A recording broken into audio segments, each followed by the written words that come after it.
I use this a lot in my teaching about narcissism. Don't defend, don't engage, don't explain, and don't personalize. This idea is that you wouldn't just give away your normal passwords. Don't give away your psychological passwords, your deep vulnerabilities, because I'll tell you why, they'll use them against you. Narcissistic people will always weaponize your vulnerabilities. They'll pull that vulnerability out and they will use it against you.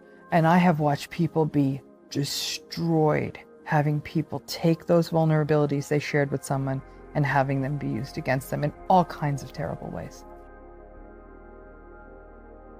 You know, sticks and stones can break my bones. Words will never hurt me. I'm thinking words are what's hurting people more than the sticks and stones. I think some people feel like, beat me with a stick, but please stop. Stop criticizing me. Stop undermining me. Stop invalidating me.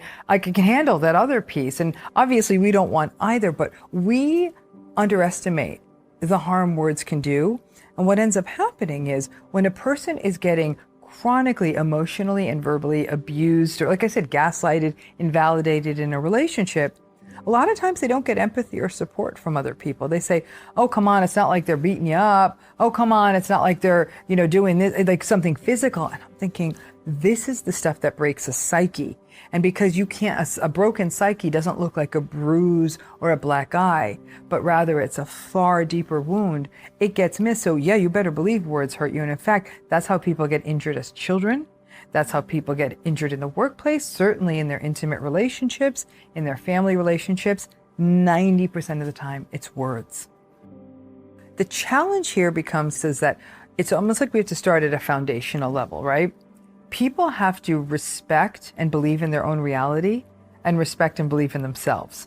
Because otherwise you're vulnerable to someone's words, right? When they're going at you, they're telling you you're incompetent, you don't know what you're talking about, that never happened, who do you think you are? And all this other stuff that leaves a person feeling like they're not enough, or that maybe that other person is right, not them. So all of that is foundational work that most people never do. Then you're in this relationship where somebody is speaking to you in these sort of dismissive, gaslighty, manipulative sorts of ways. There's a moment, and this is the challenge, is that for months, if not years, people believe what that person is saying to them. They actually believe that they're all those bad things, or they're not enough, or they're asking too much, or whatever it is, whatever their partner's going after them for. But there's a moment when it's a penny drop moment. Maybe it's someone's gaslighted you. They've completely denied your reality. And on a strange day, you actually record it and you play it back. You're like, no, I did hear it right. And then over time, you start saying, my reality is actually right. And one of the things I say, I use this a lot in my teaching about narcissism. I call it the DEEP technique. And DEEP stands for don't defend, don't engage, don't explain, and don't personalize. And if you can hold on to those 4 rules, which are not simple rules, they're hard rules, but don't defend, don't engage, don't explain, don't personalize. Don't defend is when somebody is saying you did something and you didn't do it, don't defend it. There's no point, because now what happens is you start going down the rabbit hole. And the don't engage part really means that you pull back quite a bit. You recognize that I'm always walking on eggshells. No matter how I say this, I get it wrong. And the don't personalize piece is this is them. It's not you. And especially the don't personalize piece, that's hard for people. They think it's got to be me. And I'm like, no, it's not you. If anything, you're so empathic that you're easy to take advantage of because they know you're going to keep coming back. So having those 4 simple rules, and those would apply to any kind of relationship. I also tell people it's incredibly important to have other voices in your life, other supports, whether that's friends, colleagues, family members, whoever your people are. What you start seeing is that all these other people are saying, I'm solid, I'm good, I'm kind, I'm competent. One person only is saying these things, and which side you're going to go on. And what makes it harder is if people heard these negating messages in childhood. So because then the narcissistic partner comes along and they're basically reinforcing these messages of I'm not enough from childhood. That cycle of defending and rationalizing someone who's saying you're not enough, something we call trauma bonding. You actually justify the narcissistic person, and that's a cycle that started in childhood. The child doesn't have an option. The parent they got, so they will justify that. Let's face it, a lot of people can't leave these relationships for reasons of kids, money, culture, religion, and I never discount those reasons. Those reasons are very real, and it's not for someone to say, well, you just got to get out. When you say that to people, they say, well, I can't get out, so this all feels helpless and hopeless. I'd written a book called Should I Stay or Should I Go? And I wrote that book because I know about half of people stay, sometimes because they have to, sometimes because they haven't hit their rock bottom in it, whatever their reason is. So you don't have to rationalize your reason to me. Let's give you tools to stay. And that's the things like, don't over-engage, don't defend yourself, don't go down the rabbit hole. See that this is their sort of very limited ability, their lack of empathy, their entitlement. It's not yours, you're good. And by doing that, sometimes people can find the workarounds. It's not good for a person. I mean, in the long run, I think it's probably healthier to step away, but that's just not an option. People don't want to step away from relationships all the time. Because people say, I feel like I've become a doormat. It becomes strategic. It becomes intentional. This isn't about capitulating. This isn't about being a doormat. This is about saying, I'm not going to do this toxic dance with this person. Because in essence,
when you get into that toxic dance with somebody who has a really antagonistic, narcissistic personality, you're giving them exactly what they want. They want to get in the mud. I'm telling people, don't get in the mud. Defending oneself when, for example, they're misheard or misunderstood in a healthy relationship is totally appropriate. So a person says, hey, why didn't you say, listen, I put all the papers on your desk on the deadline. You didn't get to them. I get that, but I did do this. And in a healthy relationship, person say, oh my goodness, yes, you did. I'm so sorry. Appropriate, okay? What gets challenging with the narcissistic relationships in our lives is you almost have to have two sets of strategies. One set of strategies you maintain in your healthy relationship and a different toolkit in the narcissistic relationships. So you need to know when to engage and when not to engage. And I call that discernment. It's discerning how to be with the healthy folks and how to be with the unhealthy folks. Two sets of tools. Wow. You would not take a tennis racket to go play baseball. When you think about a firewalled computer,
right? It's very restrictive on what it lets in, right? It'll say this is a virus, don't let this in. And it's also very restrictive on what you let out. Like, and they'll even ask you, are you sure? I say don't. Part of firewalling is I wouldn't give you all my passwords. I adore you, but I wouldn't give you all my passwords, I think right? Nuts if you did. Right. Yes, exactly. And so we're literally more protective of the password we have for some game on our computer than we are with the most sacred parts of our psyche. Like, what? It doesn't make sense, but everyone does that. They just hand it over. And so this idea is that you wouldn't just give away your normal passwords. Don't give away your psychological passwords, your deep vulnerabilities, because I'll tell you why, they'll use them against you. Narcissistic people will always weaponize your vulnerabilities. So a lot of times early in a relationship, people open up and they share their vulnerabilities. Something that's really, really sinister about narcissistic relationships is during that love bombing phase, they'll look at someone and say, tell me the thing you least like about yourself. And you're like, ooh, we're sharing. They're putting that in some sort of evil vault in their brain that then when either you're in the devaluing cycle or the discarding cycle, you're having an argument, they'll pull that vulnerability out. It could be about anything. It could be about body image. It could be about something that happened to you in childhood. It could be about your family, a dream you have, and they will use it against you. And for a lot of people, it feels like the air has been sucked out of them. The most vulnerable thing that a person could share, they've shared with them. And it's like, in fact, in a cult structure, it's often called collateral.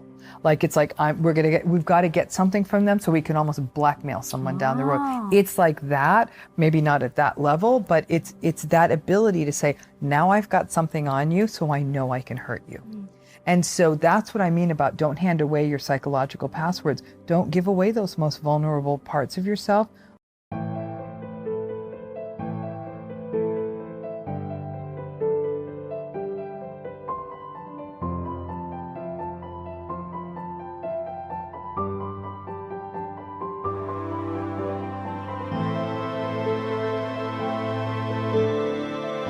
Until someone really gains that trust. People might be sitting there saying, well, are you telling people not to be vulnerable? Oh, absolutely not. I'm saying learn your people. Again, it's that two sets of ways of engaging in the world. And it's about taking a moment to get to know someone. If red flags are coming up, pay attention and hold back. You will get to the vulnerabilities. If this is a healthy person, you'll get there. But you don't need to get there in the first week. But I think so many people want to be heard and seen and understood that they rush to that moment of like, let me tell them everything and now we're in love. And I have watched people be destroyed having people take those vulnerabilities they shared with someone and having them be used against them in all kinds of terrible ways.